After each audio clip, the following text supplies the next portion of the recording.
안녕하세요. 서울 아산병원 임상영양사 김성희 이주영입니다. 선생님, 이번 시간에는 병원식, 치료식 하면 가장 대표적인 식사죠. 저염식에 대해서 알아볼 건데요. 저염식은 어떤 환자분들이 먹고 또 얼만큼 싱겁게 먹어야 되는 건가요? 모든 환자분들이 다 저염식을 먹을 필요는 없고요. 혈압이 높거나 만성 심부전, 간질환, 심질환 환자분들 중에 체내에 수분 저류가 있는 환자분들한테 꼭 필요합니다. 세계국제보건기구에 의하면 하루 염분 5g, 나트륨 2000mg 정도의 저염식을 드셨을 때 혈압도 떨어지고 복수 부종도 개선된다고 하네요. 아, 그렇군요. 선생님, 이제 일반식하고 치료식을 통해서 한번 살펴보도록 할 건데요. 일반식에 보니까 콩나물국이 있어요. 근데 콩나물국은 찌개도 아니니까 이 정도는 먹어도 되지 않을까요? 일반적으로 우리 흔히 먹는 이런 맑은 콩나물국, 된장국에도 염분 2g이 포함되어 있어요. 심지어 찌개나 탕류에는 염분 5에서 7g에 해당하는 훨씬 많은 소금이 포함되어 있습니다. 그래서 국찌개, 탕류를 최대한 멀리 하시는 것이 좋은데요. 만약에 나는 국을 꼭 먹어야겠다고 하시는 분들은 이렇게 국 대신에 숭늉을 드시던지 혹은 건더기 위주로 드셔주세요. 아, 네, 그렇군요. 일반식에는 김치가 있는데 저염식에는 김치가 따로 보이지 않네요. 국 다음으로 한국 식품 중에 염분이 많은 게 김치인데요. 김치는 소금에 절이고 뿐만 아니라 젓갈이 들어가서 짤 수밖에 없습니다. 김치를 아무리 씻어 먹는다고 해도 절인 염분이 빠지진 않아요. 그래서 김치도 식탁에서 최대한 멀리 하시는 게 좋은데요. 나는 김치 없인 못 산다 하시는 분들은 이런 식으로 저염 피클을 활용하시거나 혹은 김치를 2조각 정도로 줄여 드실 것을 추천드려요. 혹시 김치랑 국 이외에 또 저염식에서 다른 게 있을까요? 아마 눈에는 보이지 않겠지만 반찬이 간이 전혀 되어 있지 않아요. 성희쌤, 혹시 한번 드셔보실 수 있을까요? 네, 제가 한번 맛을 보겠습니다. 맛이 어떤가요? 정말 간을 하나도 안 해서 애호박 그대로의 맛이 느껴집니다. 그렇네요. 선생님, 두부도? 두부도 조금 먹어볼게요. 두부도 간을 안 했네요. 그쵸. 그러니까 간을 안 하니까 환자분들이 맛있게 먹을 순 없을 것 같아요. 그래서 필요한 게 바로 저염 소스예요. 보통 하루 5g의 저염식을 만들려면 염분 1g에 해당하는 조미료를 사용해야 되는데요. 염분 1g에 해당하는 조미료는 양이 많지 않습니다. 작은 조미료로 여러 가지 반찬에 간을 하다 보면 짠맛이 전혀 나질 않아요. 그래서 이런 저염 소스를 만들어서 콕 찍어 먹을 것을 추천드리는데요. 성희쌤 한번 이번에는 찍어서 먹어볼까요? 네, 제가 아까 먹었던 애호박을 한번 소스에 찍어 볼게요. 애호박도 찍어도 괜찮죠? 그럼요, 맛있죠. 간을 안 했는데 찍어 먹으니까 먹을만 하네요. 아, 이렇게도 저염식을 준비할 수 있네요. 네, 그렇습니다.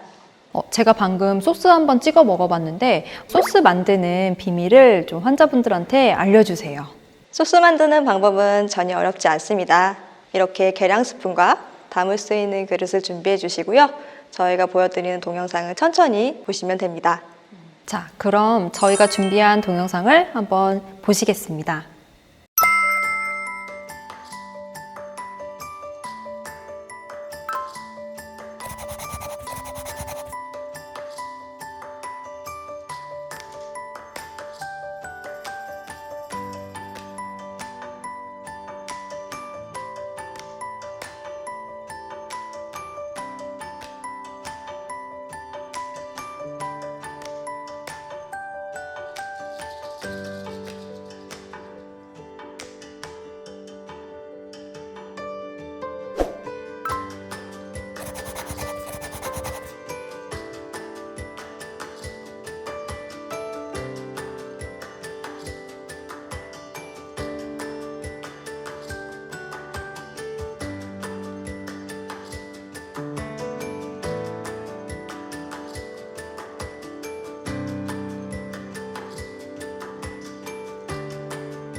다양한 소스 알려주셔서 정말 감사합니다.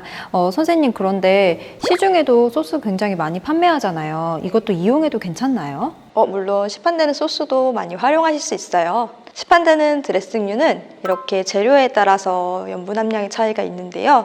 여기에 담아놓은 소스가 염분 1g에 해당하는 양입니다. 근데 차이가 있죠. 같은 염분 1g인데 이 소스는 되게 작은데 이 소스는 굉장히 많이 담겨 있네요. 그렇죠. 과일 드레싱 소스에는 염분 함량이 적게 들어있고요. 간장에 들어있는 소스에는 염분 함량이 많이 들어있어요. 그래서 사용하실 때 과일 드레싱 소스는 충분히 사용하실 수 있지만 간장에 들어있는 소스 같은 경우에는 염분 함량을 확인하시고 사용을 하셔야 합니다. 아까 염분 함량이라고 하셨잖아요. 근데 염분 함량은 어떻게 확인하는 거죠? 염분 함량은 식품 뒤에 식품 성분표에서 확인하실 수 있는데요. 보통 염분으로 표시되지 않고 나트륨으로 표시가 되고 있어요. 염분 1g이 나트륨 400mg에 해당한다고 보시면 돼요. 근데 환자분들이 일일이 찾아서 염분 1g, 400mg, 나트륨 이런 거 계산하기 좀 어려울 것 같아요. 그럼요. 그거 계산하고 있으시다가 아마 문자들 때 나오실 수 있어요. 그래서 저희가 쉽게 계산할 수 있는 방법을 알려드릴게요. 일단 소스를 보시고요. 식품 성분표를 보시고 거기서 나트륨이 1000mg 이상인 경우 한 끼에 2숟가락 이내로 줄여서 드셔야 된다고 기억해 주시면 돼요.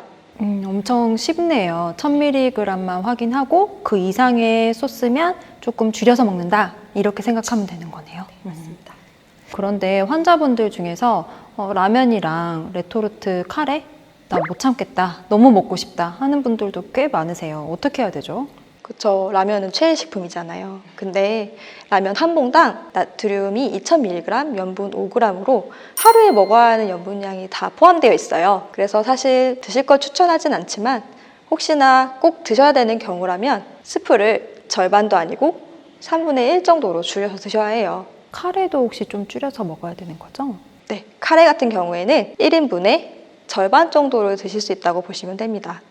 이렇게라도 꼭 먹고 싶다라고 할 때는 소스랑 카레 양을 좀 줄여야지만 되는 거네요. 맞습니다. 선생님, 혹시 저염식 더 간편하게 먹는 방법도 좀 알려주시겠어요? 그렇죠. 바쁜 현대인들에게 이렇게 매번 조리를 해서 먹는 건 어려우실 수 있어요. 그래서 자연식품을 활용해 드시는 방법도 좋습니다.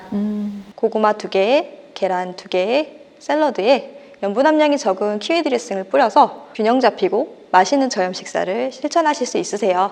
그것도 굉장히 간단하게 저염식을 할 수 있는 좋은 팁이네요. 선생님, 마지막으로 우리 환자분들에게 지금까지 배운 내용 정리 좀 부탁드릴게요. 효과적인 저염식을 위해서는 첫 번째, 국 대신에 숭늉, 김치 대신에 저염김치를 활용해서 염분 섭취를 확 낮춰주세요. 두 번째, 반찬에 간을 하지 않고 저염 소스를 콕 찍어서 찍먹으로 드셔주세요. 세 번째, 시판 소스나 가공식품을 사용하실 때는 꼭 식품 성분표를 확인해 주세요. 저염식은 아무래도 소금 사용이 덜한 만큼 일반 식사보다는 맛이 덜할 수 있습니다. 하지만 꼭 필요한 환자분들이 저염식을 하실 때는 그 효과가 어마무시해요. 그래서 이렇게 저희 동영상을 보시고 건강하고 맛있는 저염 밥상을 만들어 보시기 바랍니다. 지금까지 서울 아산병원 영양사가 들려주는 저염 밥상 이야기였습니다. 오늘 영상이 도움이 되셨다면 구독, 좋아요, 알림 설정 부탁드립니다. 부탁드립니다.